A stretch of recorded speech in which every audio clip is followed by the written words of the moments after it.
Welcome to the Islam Makhachev resume review. My name is MMA Consultant, and I'll be your tour guide today, walking you through Islam Makhachev's illustrious resume. Starting with the first opponent on the resume, Drew Dober, the tough out. So, Makhachev fights the tough out on March 2021, and he wins via round 3 arm triangle after 2 rounds of lay and pray.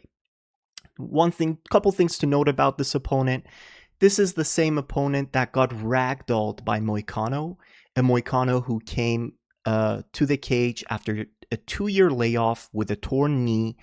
He came and was taking down Drew Dober while concussed, extremely concussed, taking down Drew Dober like it's nobody's business, okay? So that's definitely a bad look. And don't forget that Drew Dober is also a Kyle Prepelic victim, meaning that as of recently, even regional Canadian fighters are outstriking this guy and beating him until they're getting brutally nut-shutted and KO'd afterwards, right? So this is definitely, we can all agree that this is not a quality name on Makhachev's resume. So now you're wondering, who did Makhachev fight next? Well, he takes on Thiago Moises, the Jiu-Jitsu ace. Well, he takes on the Jiu-Jitsu ace in July 2021 and gets a round 4 rear naked choke. Now, why is this an awful look from my point of view? 2 reasons. One, because Thiago Moises takes down Makhachev in round 2, as I'll show you here, and that Makhachev takes this guy to round 4, while Benoit Saint-Denis is leaving this guy in a pool of his own blood in round 2 and making Moises look like a civilian, making him look like he doesn't even belong in that cage. And also, Gage Young is dancing on top of Moises in round 3 like a little fucking fruitcake, refusing to finish Moises, making him look like a fool. So when BSD and Gage Young are doing this to Moises, and you're getting taken down in round 2 and you're taking this guy to round 4, this is an awful, awful look. Moving on to Makhachev's next opponent, which is Dan Hooker, the Menace. I mean, guys, I don't even know what to say about this one. All I just put for this one is, oh wow, oh wow. Well, he takes on Dan Hooker in October 2021 and gets a round 1 Kimura. Honestly and quite frankly, treating Dan Hooker like he should be treated, getting him out of there quickly. But again, I'm sure you'll agree with me that this is not a quality name on the resume. Dan Hooker is more concerned about collecting the nastiest side chicks known to man, rather than, improving his fighting and having a good fighting career. So definitely not a good name to have on the resume. So now you're wondering, okay, who does Makhachev face next? Well, he takes on King Green, the LA Thug. He takes on the LA Thug in February 2022 and gets him out of there in round 1 ground and pound. What to say about this one? Well, this was his title shot eliminator. He got a title shot off of defeating the LA Thug.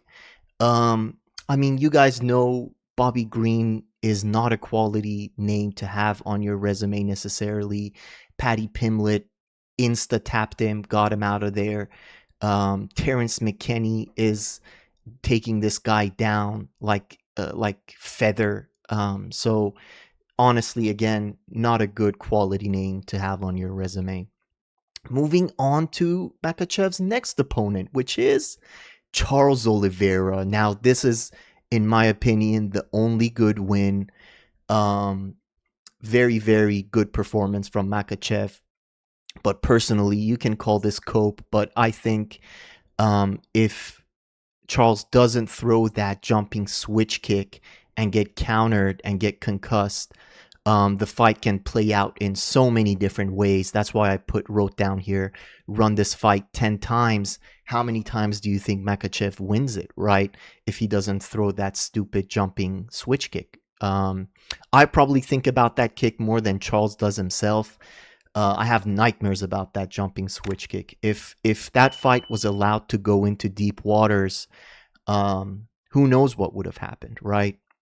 And I'll show you in deep waters how does Makhachev react. So this fight took place in October 2022, and Makhachev got a round 2 arm triangle after knocking down Charles Oliveira. So a very, very good win. We can count this as a quality win. So now you're wondering, who does Makhachev fight next? Well, he takes on Alexander Volkanovski. He takes him on in February 2023 and gets a 48-47 decision.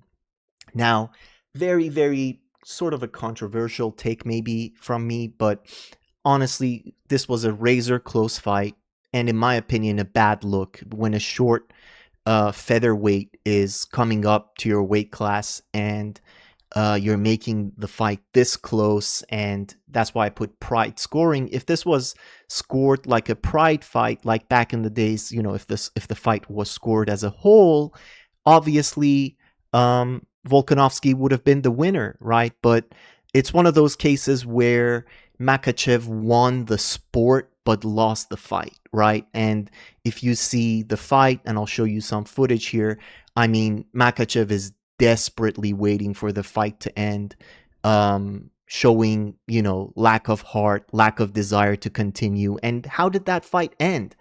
Ends with Volkanovski over and landing shots, and Makhachev, getting scraped off the canvas and waiting for the decision to be read. So obviously a bad look, especially as we're going into the Ian Garry fight.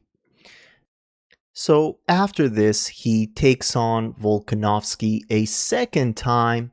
And honestly, guys, you can very easily write this one off because this was a deeply unserious fight. It took place in October 2023 and it ended via round 1 head kick by Makhachev. And why should you write this one off? Well, because Volk came off the couch off of a broken hand, and he had not trained properly for this, and you can see bro had love handles, and it was just destined to end very quickly and in Makhachev's favor, right? So this was not a robust challenge that was put in front of Makhachev, and therefore you cannot really count it as a decent win on the resume. So who does Makhachev fight next? Well, he takes on Dustin Porier, Lafayette's finest. He takes on Lafayette's finest in June 2024, and he defeats Lafayette's finest via a round 5 Darce choke. Now, of course, this was a very, very beautiful Darce choke. The whole sequence is absolutely gorgeous, but let's talk about the negatives of this fight. Poirier is one fight away from retirement. If this was prime Poirier, you can say it was a good win, but they went to absolute war in this one. And one of the judges, Chris Lee, had this 2-2 going into the 5th. And if you take a look at round 4, Dustin Poirier is having the time of his life in the cage. He's having so much fun, talking to the commentary team, clinching up with Makhachev, landing body shot after body shot, just absolutely devastating the body of Makhachev. And honestly, he should count his lucky stars for being able to pull a 5th round sub out the ass to come out of the fight victorious, right? So again, in my eyes, this is a bad look, sort of fluking a sub, taking Poirier one fight away from retirement, taking him to the 5th round and getting that submission. Well, good job, but it doesn't count as a quality win. Moving on to Makhachev's next opponent. You're wondering who he faces next. Well, he faces Renato Moicano, the Economist. He faces the Economist in January 2025 and gets a round 1 Darce choke. Now, what's notable in this fight is that Makhachev gets dropped in round 1 by a jab from the Economist. Well, you can say he dealt with the challenge accordingly by getting him there out in round 1, but still, the Economist should not be dropping you with jabs. So this fight was short-lived. Although it was short-lived, it was still a bad look in my eyes, right? And certainly not a quality name to have on your resume. So moving on to Makhachev's next opponent and last opponent as of recording this video, which is Jack Della Maddalena, the Bruiser. He takes on the Bruiser, you guys, and bedtime fans, cover your ears. Guru fans, cover your ears. JDM Glazers, cover your ears because you don't want to be hearing this. He takes on the Bruiser in November 2025 and wins via wet blanket decision, 50-45. Now, you can make the case that JDM is the second worst UFC champion of all time after Belal. You can even make the case that he's the worst UFC champion because at least Belal put up a fight against JDM when they fought for the belt. JDM just sat there and took it like a good boy when he fought Makhachev, right? It's either JDM, Belal, or Bisping. These are the 3 worst UFC champions, and you can have a pick at whichever you want to choose. Now, as the eye test shows, JDM is not even a top 10 ranked welterweight, guys.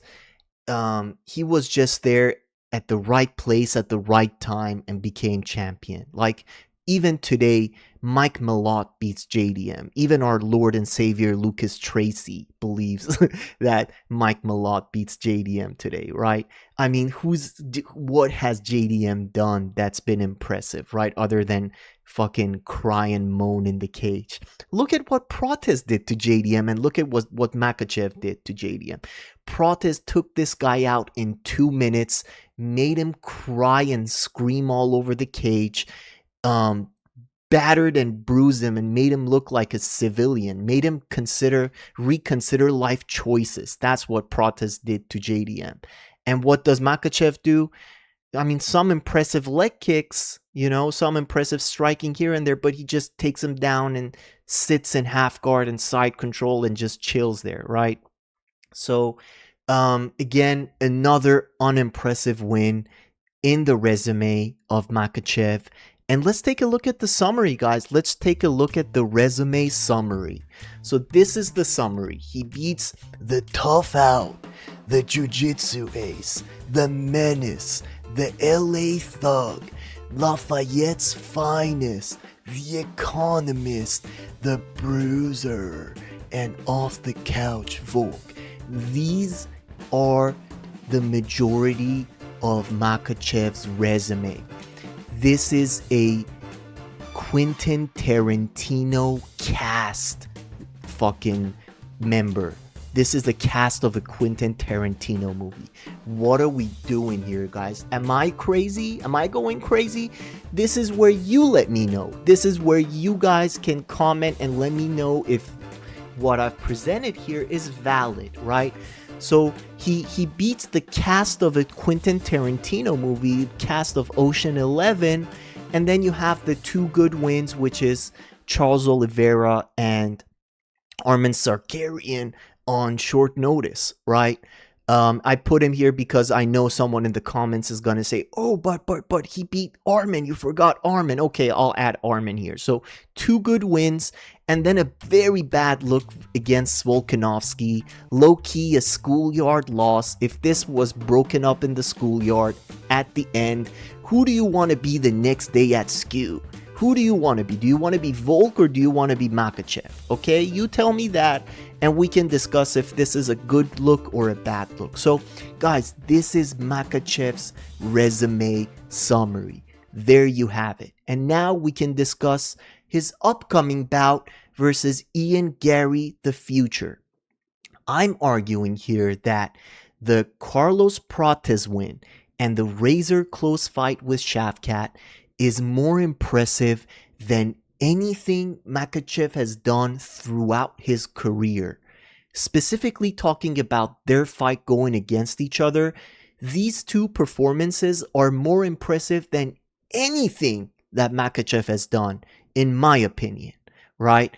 And taking a look at the size difference, now Ian Garry is a natural welterweight.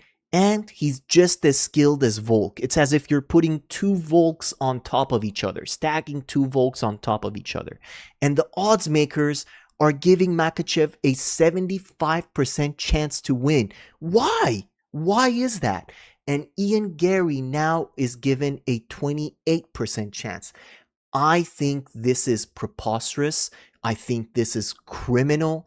I personally low-key favor Ian Garry to win this win. After taking a look at this resume, I mean, come on, how can you not favor Ian Garry to win this fight, right?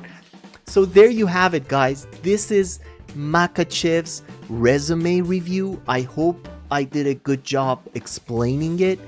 If you appreciate it and you enjoyed this content, make sure to subscribe to the channel. And if you stayed long enough till the end, well, here's a bonus opponent of Makhachev, Kayjan Johnson, the Canadian rapper. I mean, look at this topology picture, guys. This is the Canadian rapper that Makhachev beat just the fight before Arman. Before facing Arman Tsarukyan, he beat the Canadian rapper, you guys, via round 1 armbar. So there you have it. Thank you for watching, and I'll catch you guys in the next video.